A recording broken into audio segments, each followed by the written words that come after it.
অবশেষে পরিচয় মিলেছে সড়ক দুর্ঘটনায় মাকে হারানো সেই দুধের শিশুর। তবে শুরু হয়েছে নতুন জটিলতার। নিহত নারীর সতীন পরিচয়ে জনৈকা নারীর দেয়া ভাষ্যে বেরিয়ে এসেছে আরও অনেক চাঞ্চল্যকর তথ্য। শিশুটির বাবা ঘটনাস্থলে নিহত হয়েছেন বলে সামাজিক যোগাযোগ মাধ্যমে যে তথ্য ছড়িয়েছে সেটিও ভিত্তিহীন।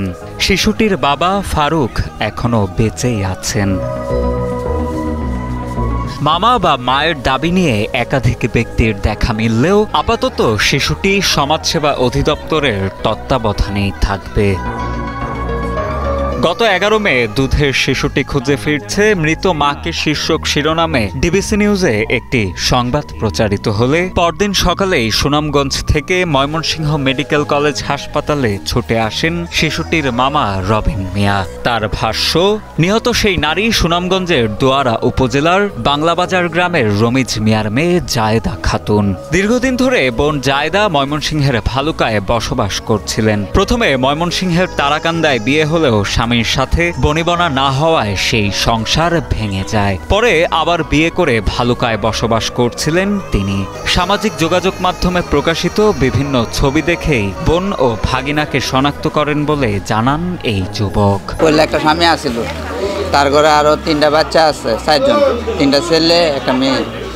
তার স্বামীরা অত্যাচার করার পরে আমি তারা নিয়ে আসছিলাম বাড়িতে। আমি চাই আমার বাগনাটা আমি মানুষ করবো বা আমার বোনের ওটা আমি আমার বাগনার কাছে করবো।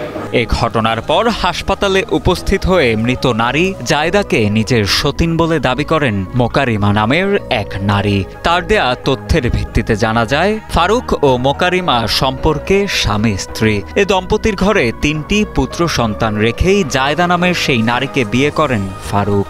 পরবর্তীতে ফারুক জায়েদা দম্পতির ঘরে জন্ম নেয়া একটি কন্যা সন্তানকে প্রথম স্ত্রী মোকারিমার কাছে ফেলে জায়েদাকে সাথে নিয়ে অন্যত্র চলে যান ফারুক। পরবর্তীতে দ্বিতীয় সন্তান তথা হাসপাতালে চিকিৎসাধীন শিশু জায়েদকে নিয়েই চলছিল ফারুক জায়েদার সংসার। ফারুক ওর আব্বা বিয়ে করছে, হ্যাঁ, তখন যখন মায়ারে 5 মাসের ফালাই থেকে গেছিল গেলে আমি পালছি অনেক গেছে গা। আবার কইতে এই যে ছেলে লইয়া আবার আইসে অনেক তো ছেলে কার কি ওর আব্বার না কার এটা তো আর আমি জানি না, হ্যাঁ জানি না, কিন্তু এখন এই যে মায়া এটা আমি ফালতাছি।